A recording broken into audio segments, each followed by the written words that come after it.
بسم اللہ الرحمن الرحیم اللہم صلی علی سیدنا محمد وعلی آل سیدنا محمد وبارک وسلم۔ علم الصرف والنحو بالترتیب علم صرف اور علم النحو کے حوالہ سے جو اہم معلومات ہیں وہ انشاءاللہ اس میں ذکر کی جائیں گی۔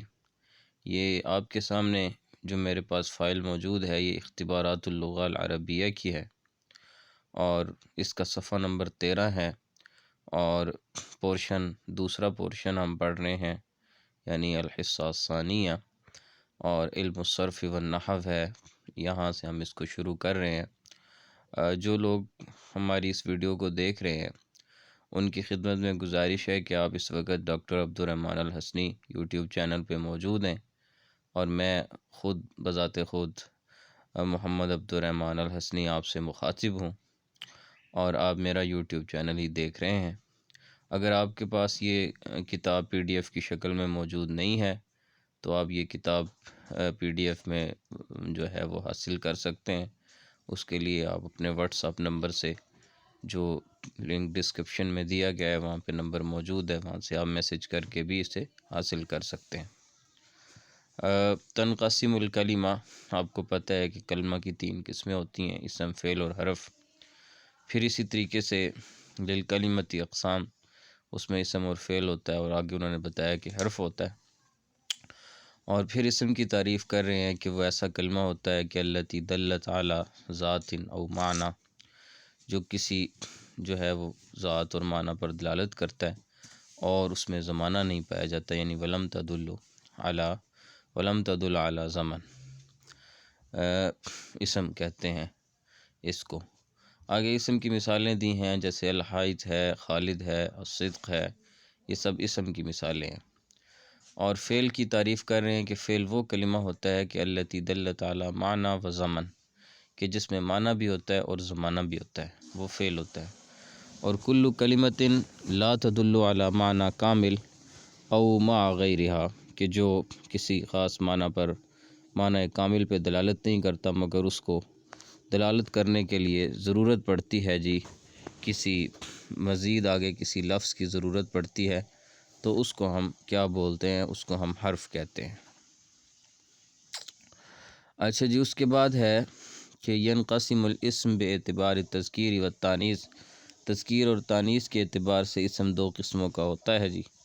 اس میں آپ کو پتہ ہے کہ مذکر ہوتا ہے اور مؤنث ہوتا ہے۔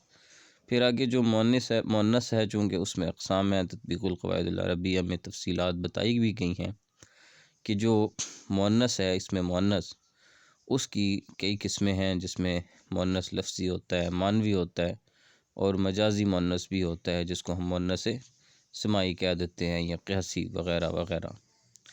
تو یعنی بنیادی طور پر تو جو ہوتا ہے وہ اسم، وہ یعنی تذکیر و تانیث کے اعتبار سے 2 قسم پہ ہوتا ہے، جس میں ایک مذکر ہے اور ایک مؤنث ہے۔ باقی ینقسم الاسم باعتبار تعریف و تنکیر، معرفہ اور نکرہ کے اعتبار سے بھی 2 قسم پر ہوتا ہے۔ جملہ کی اقسام بتا رہے ہیں جی، جملہ اسمیہ ہوتا ہے اور جملہ فعلیہ ہوتا ہے۔ آگے کلمہ کی تعریف کی ہے کہ کلمہ کسے کہتے ہیں، کلمہ کیا ہے؟ کلمہ جی یتکون الکلام او الجملہ المفیدہ من اجزاء کل جزء منہ ما یسمى الکلمہ، کہتے ہیں کہ کلام جو ہے وہ جن مفید یا جملہ مفیدہ جو ہے وہ جن اجزاء سے مل کر بنتا ہے، تو ان میں سے ہر جو جز ہے اس کو ہم کلمہ کہتے ہیں۔ اور کلمہ معنی کیا ہے جی؟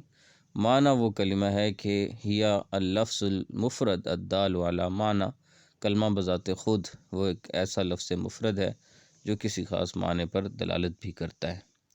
اب یہاں سے اسم کی علامات بتلا رہے ہیں، اور یہ آپ کو پتہ ہے کہ اسم کے حوالے سے اسم کی کئی علامات ہیں، 11 تک بتلائی شمار کی جاتی ہیں۔ للاسم علامات جو کہ تمیزہ من غیری، فَإِذَا قبلت الکلمۃ علامۃ واحدۃ منہا او اکثر کانت اسما فمنہا الجر بالحروف۔ ٹھیک ہے نا جی، یعنی کہ حروف جارہ کا داخل ہونا تو یہ اسم کی علامت ہے، الف لام کا داخل ہونا یہ اسم کی علامت ہے، حرف ندا کا یعنی کسی کے شروع میں داخل ہونا وہ اسم کی علامت ہے، تو وہ اگلا حرف پتہ ہے، یعنی کہ انڈرسٹوڈ ہے کہ وہ اسم ہوگا۔ مضاف الیہ ہونا اسم کی علامت ہے، جر اسم کی علامت ہے، تنوین اسم کی علامت ہے، یہ ساری علامتیں بتلا رہے ہیں۔ اور اسی طریقے سے جو ہے وہ علامات میں کہ ان تتصل بھی تا الفاعل، فاعل کی تا لگی ہو، تانیث کی تا ساکنہ لگی ہو، تو یہ سب کیا ہے، یہ جو ہے وہ یہاں تک اسم کی علامات بتلائی ہیں 17 نمبر MCQs تک، 18 سے فعل کی بتلا رہے ہیں کہ للفعل علامات، جو کہ اس کو تمیزہ من غیرہ فمتى قبلت الکلمۃ علامۃ منہا واکثر کانت فعلا، تو وہ فعل شمار کیا جائے گا۔ اس میں ایک علامت یہ ہے کہ ان تتصل به تا الفاعل، جس میں جو ہے وہ فاعل کی تا لگی ہو، ٹھیک ہے جی۔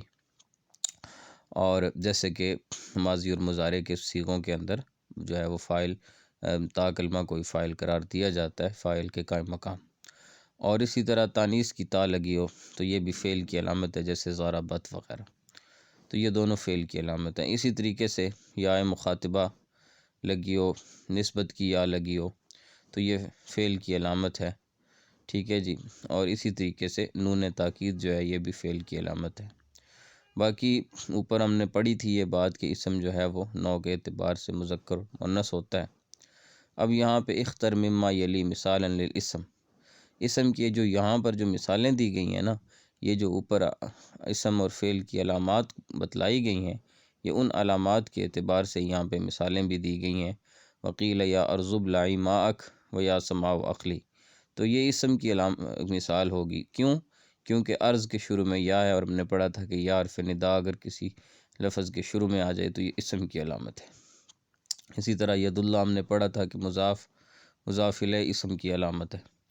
اسی طرح جو ہے وہ اختر مما یلی مثال للفعل، تو اس برن جو ہے ہم نے پڑھا تھا کہ نون تاکید جو ہے یہ فعل کی علامت ہے۔ اور اسی طریقے سے ہم نے پڑھا تھا کہ تائے تانیث المرء، آپ کے آخر میں تائے تانیث آ رہی ہے۔ اسی طرح ہم نے پڑھا تھا کہ تائے تانیث متحرکہ، یہ لتانیث علامات ثلاث تلحق آخر الاسم ومنہا تا تانیث المتحرکہ، ٹھیک ہے جی۔ اور یہ بات بھی ہم پڑھ چکے ہیں۔ اس کے بعد اسی طریقے سے لتانیث علامات، تانیث کی 3 علامتیں ہیں، وہ یہ ہے کہ کسی اسم کے آخر میں جو الف تانیث مقصورہ کا ہو، الف تانیث ممدودہ کا ہو، یا پھر تائے تانیث ہو۔ جیسے تینوں کی مثالوں میں جیسے آپ ایک میں آ جائے گا حبلہ، اور ایک میں جو ہے وہ یعنی کہ الف ممدودہ آ جائے گا، ایک میں الف مقصورہ آ جائے گا، اور ایک میں متحرکہ تائے تانیث متحرکہ آ جائے گی۔ اس کے بعد آ جاتا ہے کہ ینقسم الاسم من حیث العدد، عدد کے اعتبار سے 3 قسمیں ہوتی ہیں جی۔ ایک جو ہے وہ مفرد ہوتا ہے، اسی طریقے سے جو ہے وہ مثنیٰ اور جمع، مثنیٰ اور جمع، تثنیہ اور جمع جس کو کہتے ہیں۔ اور اس طرح جمع جو ہے انواع کے نوع کے اعتبار سے جمع کی جو قسمیں ہیں، جمع مذکر سالم ہے، اور اسی طریقے سے جمع مؤنث سالم ہے۔ اور یہ جو انہوں نے اکٹھی کر دی نا، اس میں ایک ہے جمع تکسیر اور جمع مکسر اور جمع سالم۔ مکسر کی جس کی بنا جو ہے وہ سلامت نہ رہے بلکہ ٹوٹ جائے، واحد کی بنا ٹوٹ جائے، ٹھیک ہے نا جی۔ جیسے کہ اپنا رجل سے رجال، اور سالم جس کی نہ ٹوٹے، جیسے مسلم سے مسلمون یا مسلمین۔ اچھا جی، اختر مما یلی مثال للجمع المذکر السالم، جمع مذکر سالم کی مثال دی ہے من المؤمنین رجال صدقوا ما عاہدوا اللہ علیہ۔ اس میں مومنین میں آپ دیکھیں کہ مومن اگر واحد ہے تو مومنین جمع ہے، تو اس میں واحد کی بنا بھی سلامت ہے، یعنی واحد کا صیغہ بھی پراپر اس میں موجود ہے۔ آگے ان اللہ یحب المحسنین، اب محسن سے محسنین بنا ہے، تو محسن بھی موجود ہے اس میں محسنین جمع میں، تو جمع مذکر سالم ہوا۔ اسی طرح آگے نئی ایک بات آ جاتی ہے جی معرفہ کی، یہاں تک ہم اس کو روکتے ہیں، انشاءاللہ نیکسٹ لیکچر میں ہم اس کو کریں گے۔ السلام علیکم ورحمۃ اللہ۔